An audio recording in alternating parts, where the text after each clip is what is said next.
Hello friends, स्वागत है आपका हमारे यूट्यूब चैनल एजुकेशन में।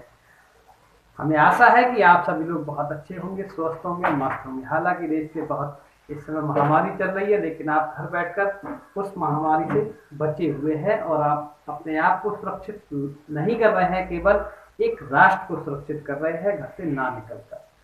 तो दोस्तों, आज बात करते हैं, जैसा कि कल मैंने बताया था, क्लास 10th में फिजिक्स में पहला चैप्टर जो था आपका लाइट, उसमें मैंने शायद, मुझे जहाँ तक ध्यान है, मैंने प्रकाश किसे कहते हैं, प्रकाशिक माध्यम, उसके प्रकार और निर्वात में प्रकाश की चाल, इतनी सारी चीजें पढ़ाई थी। लेकिन आज बात करेंगे प्रकाश के गुण की। प्रकाश के गुण क्या होते हैं?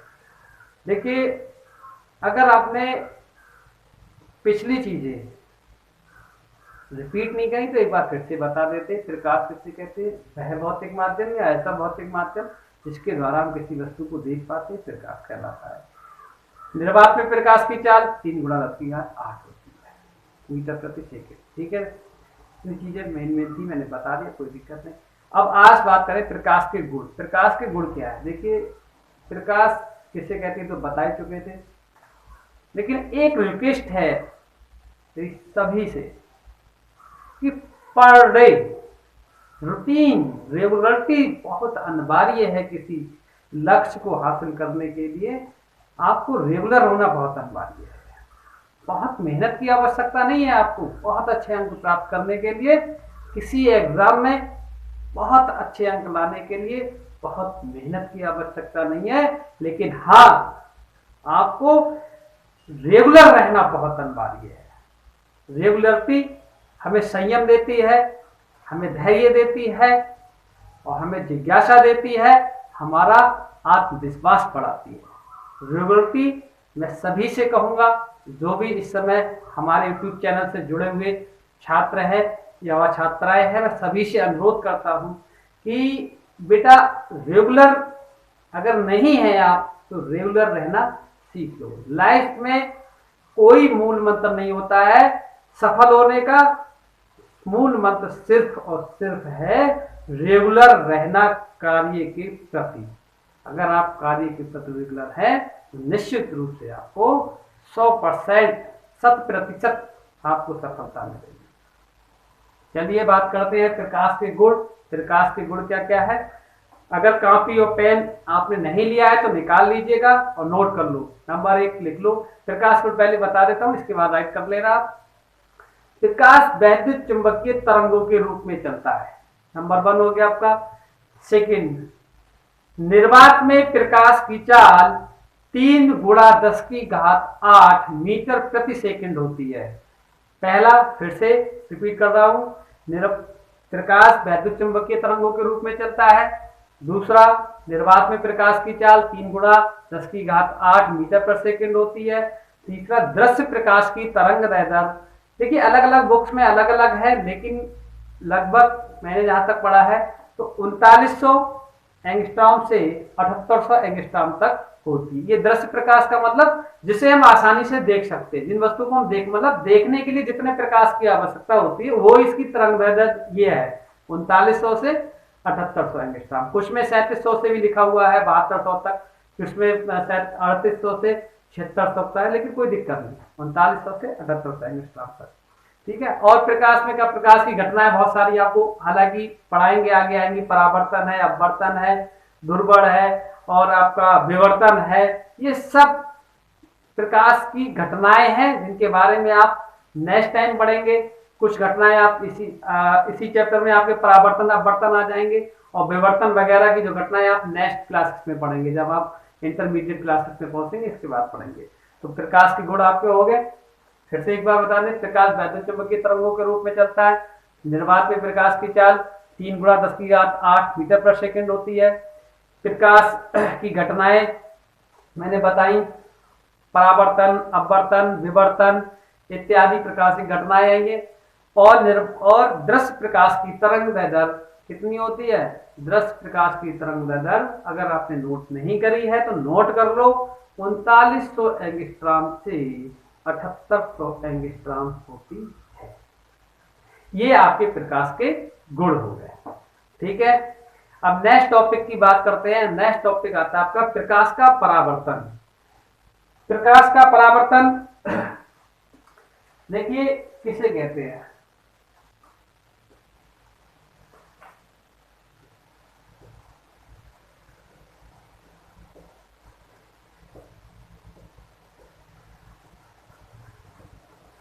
देखिए डायग्राम से आपको आसानी से समझ में आ जाएगा। डायग्राम देख लीजिएगा।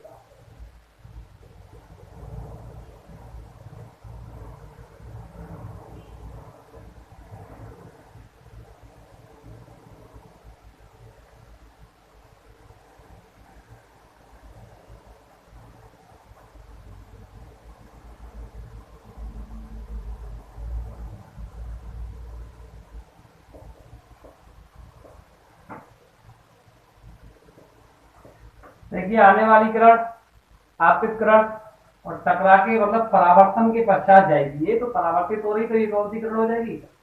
परावर्तित किरण। और ये आपका जो हो जाएगा वो हो जाएगा अभिलंब। अभिलंब या लंब एक ही बात है, ठीक है।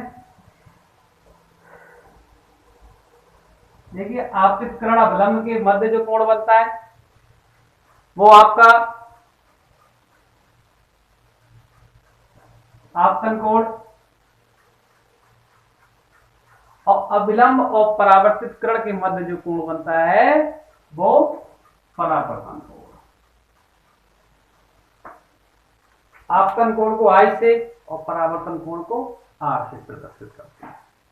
डायग्राम अगर आपका डायग्राम क्लियर हो गया है तो कोई दिक्कत ही नहीं, क्यों ये जो है ये कहलाएगा आपका परावर्तक तल।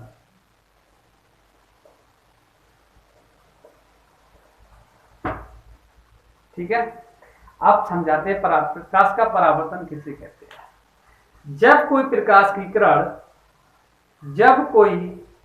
की किरण एक माध्यम से चलकर दूसरे माध्यम से टकराती है।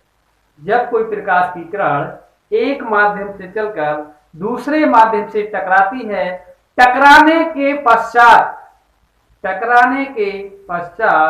प्रकाश का अधिकांश भाग उसी माध्यम में वापस चला जाता है। प्रकाश की इस घटना को प्रकाश का परावर्तन कहते हैं। समझ आ गया होगा, मुझे पूरा भरोसा है, पूर्ण विश्वास है आप पे, आपको समझ में आ गया होगा। लेकिन एक बार फिर से बता देते हैं आपको। एक माध्यम से चलने वाली या किसी माध्यम से चलने वाली प्रकाश की किरण जब किसी दूसरे माध्यम से टकराती है, टकराने के पश्चात प्रकाश का अधिकांश भाग उसी माध्यम में वापस लौट जाता है या चला जाता है। प्रकाश की इस घटना को प्रकाश का परावर्तन कहते हैं। देखिए अब डायग्राम कंपल्सरी पहले भी बता चुके थे। डायग्राम आपका यह है, क्लियर होगा, ठीक। देखिए आने वाली किरण आपतित किरण, टकरा के जाने वाली किरण कौन सी हो जाएगी? परावर्तित किरण। और बीच में जो होता है अभिलंब, ये बीच वाला क्या हो जाएगा? अभिलंब। और नीचे जो आपका ये हो जाएगा परावर्तक तल। हो गया परावर्तक तल। तो देखिए फिर से बता देते हैं, जब कोई प्रकाश की किरण एक माध्यम से चलकर किसी दूसरे माध्यम से टकराती है, टकराने के पश्चात उसका अधिकांश भाग उसी माध्यम में वापस लौट जाता है, तो प्रकाश की इस घटना को क्या कहते हैं? प्रकाश की इस घटना को प्रकाश का परावर्तन कहते हैं। प्रकाश के परावर्तन जो है बहुत अच्छा प्रश्न है आपका, महत्वपूर्ण है, इंपॉर्टेंट लिख लीजिएगा। इसके पश्चात आते परावर्तन के नियम। परावर्तन के कितने नियम होते हैं? परावर्तन के 2 नियम होते हैं। परावर्तन के कितने नियम होते हैं? परावर्तन के 2 नियम होते हैं, देख लीजिएगा। आपतित किरण, अभिलंब और परावर्तित किरण। डायग्राम से समझिएगा। पहला नियम, आपतित किरण, अभिलंब और परावर्तित किरण कहाँ होते हैं? परावर्तक तल के एक ही बिंदु पर स्थित होते हैं। क्लियर? फिर से बता देते हैं, आपतित किरण, अभिलंब और परावर्तित किरण परावर्तक तल के एक ही बिंदु पर स्थित होते हैं। क्लियर। नेक्स्ट, सेकेंड नियम क्या होता है इसका? इसके दो नियम है, दोनों महत्वपूर्ण है आपके। दूसरा नियम, आपतितकिरण और अवलंब के बीच बनने वाला कोण अविलंब तथा परावर्तित किरण के मध्य बनने वाले कोण के बराबर होता है या आपस में बराबर होते हैं, या यूं कहें कि आपतन कोण तथा परावर्तन कोण आपस में बराबर होते हैं। मतलब ये आपतन कोण I बराबर परावर्तन कोण R, ये प्रकाश के परावर्तन का दूसरा नियम है। क्लियर। देखिए दोस्तों, आज फिर से मैं केवल प्रकाश के गुण और प्रकाश का परावर्तन दो ही टॉपिक पढ़ाऊंगा, क्योंकि अभी स्टार्टिंग है हम लोगों को बहुत ज्यादा नहीं पढ़ना, हमें अभी स्टार्टिंग है, अभी केवल फ्लो में आना है, और फ्लो में आने के लिए बस दो टॉपिक बहुत है। और फ्लो में लाने में उम्मीद करता हूं कि एक दो दिन में आप भी फ्लो में आ जाएंगे, मैं भी फ्लो में आ जाऊंगा, आप मस्त मस्त पढ़ेंगे, मैं मस्त मस्त पढ़ाऊंगा। तो इसी के साथ आज का जो सेशन है वो आप पढ़ते हैं, और आप अच्छे से पढ़िएगा। कल नेक्स्ट प्रकाश का, और मैं बता देता हूँ, देखिए कल जो पढ़ाऊंगा प्रकाश का अपवर्तन, दर्पण से संबंधित परिभाषा, ये सब चीजें पढ़ाऊंगा। हो सके अगर बुक हो किसी के पास तो आप उससे पढ़ लीजिएगा एक बार। हाँ, अगर आपने हमारा चैनल अभी तक सब्सक्राइब नहीं किया है तो सब्सक्राइब करें और बेल आइकन को दबाना ना भूलें, और लाइक और शेयर भी करें।